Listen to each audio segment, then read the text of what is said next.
The U.S. has been working to bolster its missile defense capability amid North Korea's increasing ballistic missile capability and the threat it poses to America, its allies, and partners in the Indo-Pacific region.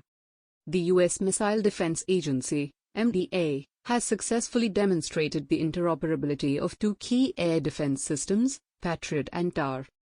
On February 24, MDA launched the Patriot Advanced Capability 3 Missile Segment Enhanced, or PAC-3 MSE, from a Terminal High Altitude Area Defense (THAAD) system at White Sands Missile Range, New Mexico, Lockheed Martin told Defense News. The PAC-3 MSE interceptor flew to the intercept point and subsequently self-destructed as planned, Scott Arnold, Vice President of Integrated Air and Missile Defense at Lockheed Martin Missiles and Fire Control, said in a March 9 statement. With this successful demonstration, the Patriot M903 launching stations and PAC-3 MSE interceptors can be deployed with the THAAD weapon system using only the THAAD radar and TFCC, fire control and communication, for support, Arnold explained. This comes amid the recent test launches in North Korea on February 26 and March 4, which Pyongyang said were focused on developing a reconnaissance satellite, but the U.S. has alleged that those tests were experimental launches to evaluate the new intercontinental ballistic missile (ICBM) system before conducting a full-range ICBM test launch. The PAC-3 MSE is the most advanced interceptor of the Patriot missile system, a lower-tier surface-to-air missile (SAM) system produced by Raytheon and Lockheed Martin that can counter tactical ballistic missiles, TBM, cruise missiles, loitering munitions, and advanced aircraft. Integrating Patriot with THAAD.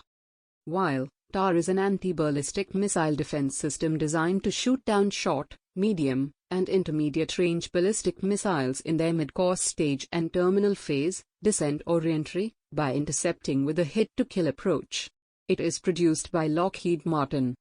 The PAC-3 MSE has an operational range of 40 kilometers and can intercept targets at altitudes of up to 24.2 kilometers, whereas interceptors from THAAD system have an operational range of more than 200 kilometers and can hit the targets at altitudes of up to 150 kilometers. Having upper-tier and lower-tier interceptors within one battery expands the battle space, increases the area of defensive coverage, and adds flexibility to combatant commanders in how they use the systems, Arnold noted. Also, THAAD and /TPY-2 radar can detect targets at much farther distances than the PAC-3 systems and /MPQ-65 or /MPQ-65A radar. So, the general idea is to use the THAAD radar to get more out of the PAC-3 MSE weapon fired from Patriot units. Multiple tests have been conducted so far to successfully integrate the two systems.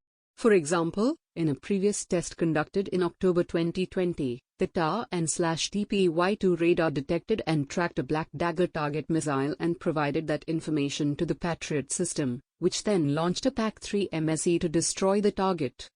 The February 24 test was an improvement over the last one, as it only required the need for the Patriot launcher and interceptors, and not its fire control system, FCS. The Army and MDA have been working for over the past several years to integrate THAAD and Patriot in the wake of an urgent operational need from the United States Forces Korea, USFK, a sub-unified command of U.S. Indo-Pacific Command stationed in the Korean Peninsula, for a defensive capability against the rising missile threat from North Korea. RAID. Brigadier General Randy McIntyre, the former cross-functional team lead for AMD, told Defense News in a March 14, 2018 interview that THAAD and Patriot are both deployed on the Korean Peninsula and the integration effort is to take advantage of the great radar that is part of THAAD to increase the battle space of Patriot. Over the past decade, North Korea has amassed a wide array of offensive missile systems such as NOT-23 short-range ballistic missiles, SRBMs, and NOT-25 600mm caliber super-large long-range artillery. NOT-23s and NOT-25s can operate below the effective altitude of THAAD and can hit all areas of South Korea and reach parts of Japan. Therefore, the best countermeasure for such threats is to integrate THAAD with other weapons systems like Patriot missiles, thereby providing the combatant commanders with the capability to deploy the right missile for the right threat at the right time. "We're wrapping up that urgent operational need and we'll get that out the door soon," Vice Admiral John Hill, MDA Director, said on March 9 at the Macaulay and Associates Defense Conference in Washington. "We're pretty stoked about that." THAAD is also deployed to Guam and Japan, while Patriot systems are spread across the world. Some experts have suggested that if the THAAD systems in Japan and Guam are upgraded in the same way as anticipated for the South Korean THAAD, then they could all be linked automatically via the Alaska Central Command Center known as Regional Missile Defense.